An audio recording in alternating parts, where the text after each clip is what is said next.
Isabelle Cochet m'a dit par texto, est-ce que tu veux recevoir le Goya?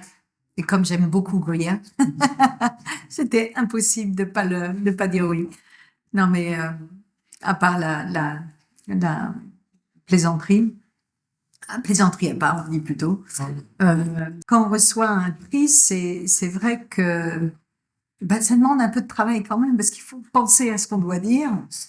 Et ce que je disais dans la conférence de presse, c'est que c'est pas moi, pas vraiment à moi qu'on donne le prix, c'est à mon désir, en fait, de faire des films, à ce désir d'aller chercher à travers ces rôles, d'aller chercher à travers ces rencontres avec les metteurs en scène, à travers ces histoires que je choisis de raconter, quelque chose qui m'appartient pas, en fait, quelque chose qui me dépasse. Et c'est en allant vraiment au bord du ravin de moi-même que j'arrive à dépasser quelque chose qui est plus fort que moi.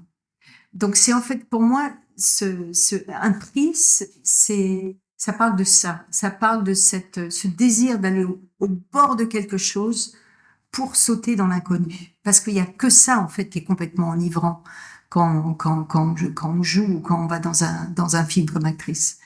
Je pense que c'est plus ça que le nombre de films que j'ai fait ou le fait d'avoir beaucoup de prix. C'est ce désir d'aller au bout de quelque chose.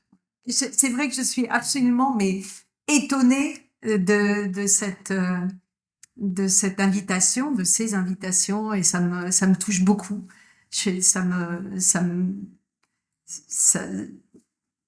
je suis très émue par ça, et d'autant plus qu'en ce moment vous avez des metteurs en scène mais qui sont mais géniaux, et de savoir que le cinéma espagnol est si en pleine forme, hein, qu'il y a vraiment des artistes formidables qui vraiment font des films de plus en plus internationaux aussi. Hein. Je pense à Albert Serra, même s'il n'est pas nommé demain soir pour les Goya, mais c'est vraiment un artiste qui est adulé en France. Qu'est-ce que vous faites en Espagne? Il devrait être nommé, je ne sais pas, mais c'est difficile hein, d'être aimé dans son propre pays parfois. Ça, c'est nul n'est prophète en son pays. Ça, c'est une phrase qu'on connaît bien, mais c'est vrai pour Albert. Je trouve que vous devriez l'aduler, quoi. Il a fait un film extraordinaire, des films quand même qui ressemblent pas à d'autres.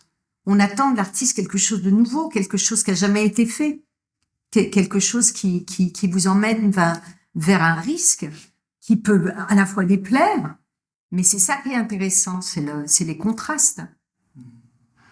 Dans les Césars, il y a des metteurs en scène, il y a des artistes qui sont absolument pas mis en valeur. Moi, je suis étonnée qu'au César, il n'y ait pas un film de Claire Denis, de Christophe Honoré, de Léos Carax, de Bruno Dumont, qui n'ait pas eu le César. Alors, je sais que Léos a eu la mise en scène l'année dernière, mais quand même, comme meilleur film, parce que c'est des risques, c'est des vraies voix, c'est des voix d'artistes. On en a besoin, sinon on s'endort. Un film, c'est pas fait pour que ce soit bien fait, c'est fait pour aller vers le nouveau. Ce matin, j'étais en train de réfléchir sur ce que j'allais dire demain soir, et je me suis dit tiens, je vais finir par Por qué te vas, parce que quand j'étais petite fille, enfin jeune adolescente, plutôt j'ai vu ce film et j'ai été très touchée par cette petite fille. Et que évidemment je me suis identifiée à elle, parce que toutes les questions de la mort, de la vie, l'existence, on les traverse à tous les âges. Très très jeune, on les traverse. Et ça m'avait beaucoup touchée. Et puis cette chanson, ça reste en vous, cette chanson-là. Elle est comme un appel. Et après, bon, j'ai suivi les films de Carlos Saura, comme le flamenco qu'il a fait ensuite, et qui m'a aussi beaucoup touchée. Et puis le fait de savoir qu'il était avec Géraldine Chaplin, c'est une espèce de fantasme. La fille de Chaplin, Chaplin, c'était la première fois que j'étais au cinéma, j'ai vu les courts-métrages de Chaplin, et ça m'a vraiment marqué. Donc de savoir que Carlos Saura était marié à sa fille, ça avait un sens fort pour moi. Oui, bon, il y a encore beaucoup de chemin à faire, hein. Faut pas se gargariser en tout cas en France, il y a il y a toujours quand même une majorité d'histoires masculines, je pense à, bon, ne serait-ce que Astérix et Obélix, on est d'accord? C'est quand même des hommes. Il y a, comment ça s'appelle, les mousquetaires qui arrivent, c'est que des hommes.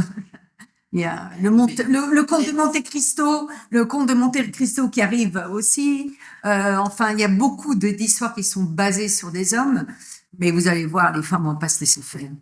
C'est pas fini, la vie n'est pas terminée.